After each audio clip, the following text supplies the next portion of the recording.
Greetings, brothers and sisters. Hello and welcome back to Eva's House of Spirit. For those of you who are a little more new to this channel, I am Eva. And today I wanted to talk about what it means when candles refuse to burn and what we can do in those sorts of situations. In my experience, there have been certain times where I have dressed a candle, charged a candle, got the whole thing ready, and then I've lit it, and it burns for just a little while, and usually with a very low flame, and then it just goes out. So, what does this mean? In my experience, I have come to find that when a flame is very weak, very small, barely there, just barely hanging on, it tends to be a sign of resistance, something being in the way of your intention manifesting through that candle work. Now, when a candle burns for just a little while, usually with a weak flame, and then it just goes out, that, in my experience, my understanding, from what I have come to gather, is a sign that there is something that needs to be addressed before you can move forward and do that kind of spell work.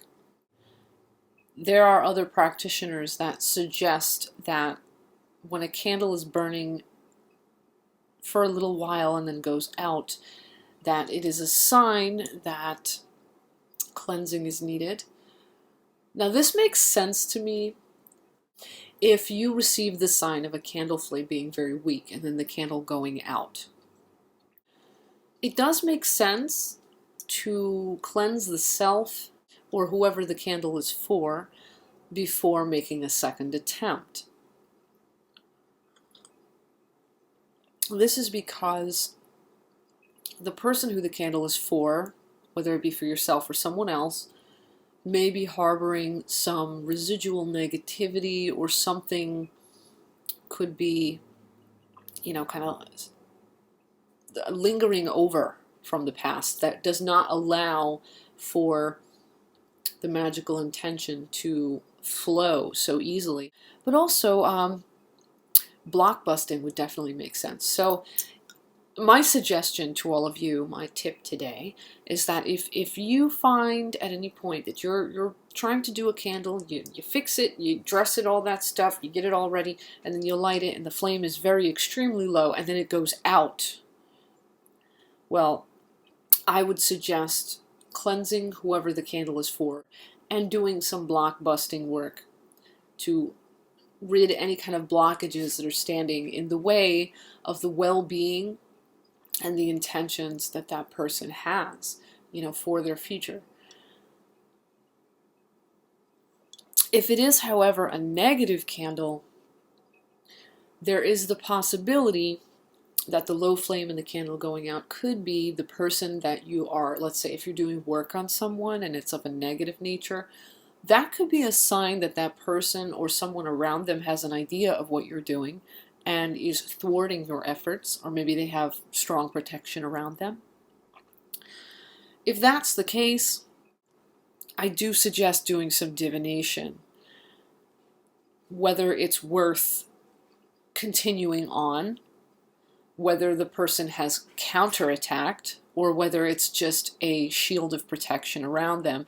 And you may want to just ask yourself objectively, is this really worth my time and energy and effort and focus and all that kind of stuff? What is the reasoning behind this? Is this really warranted? If the answer is yes, then in that case, divination also, not only would it maybe divulge to you if that person is extremely protected, but it may also divulge to you other aspects of the situation that may help you sort of to go back to the drawing board and reformulate your plan of action. Now, I'm sorry if I'm speaking in sort of vague terms, but every situation is unique, and it's kind of hard to speak for every situation in a hypothetical when every situation is unique. You know, like I can't give you a one-size-fits-all answer. But if it's for a positive cause, yes, cleanse the person the candle's for, do some blockbusting. If it's for a negative situation, consult divination in regard to, is it just protection? Has this person done something to me? What do I stand to lose or gain from this? Is this really worth my time, energy, focus, etc.? You know, like there are a lot of questions you have to ask yourself when you're trying to do a negate work and it's not really going as planned. Personally, I believe there are times when things happen for a reason, not just for the person you're targeting your work on, but also for yourself. Sometimes I do believe that certain works will be thwarted, not by the person or by anyone around them, but sometimes even by greater forces, divine forces, forces outside of the human realm. And sometimes this is because it's not even so much about the effect that the work would have on that person, but it could have something to do with the effect or the consequences that the work could have in regard to the practitioner who is casting that work.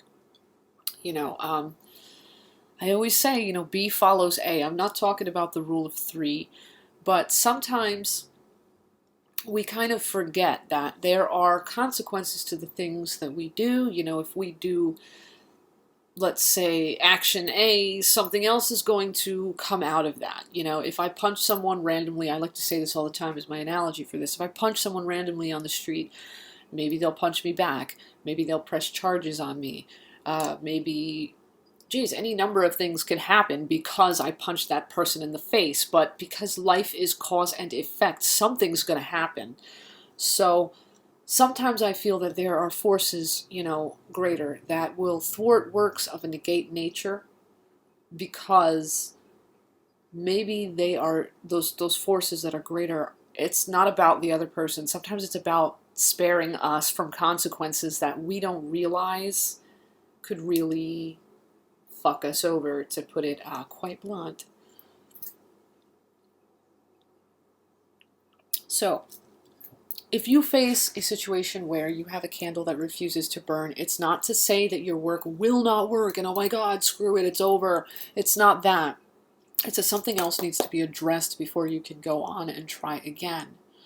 I don't suggest, personally from my own experience, I don't suggest taking a candle that has gone out. I don't suggest like forcing it by like, you know, scooping wax out and doing all kind of crazy things to it and like really just putting a lot of frustrated, aggressive energy into that candle, because I feel that from my experience, what I have found when I have tried things like that, it usually doesn't help matters. It makes things more complicated and more frustrated and more hard.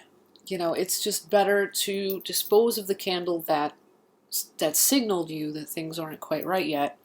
Dispose of that, and then, assuming you're going to continue, acquire another candle, dress that. After you've done, you know, whatever you feel you need to do, be it divination, introspection, cleansing, blockbusting, whatever you feel you need to do to address, to get all the bullshit out of the way before you can continue, then try again with a new candle. So I hope you found this video to be helpful. If you have any questions, comments, thoughts, anything you'd like to share, bring forward, or anything like that, hit me up in the comments. I wish you blessed be and ashe. Have a great day. And until next time, until our next exchange, you stay awesome, and bye-bye for now.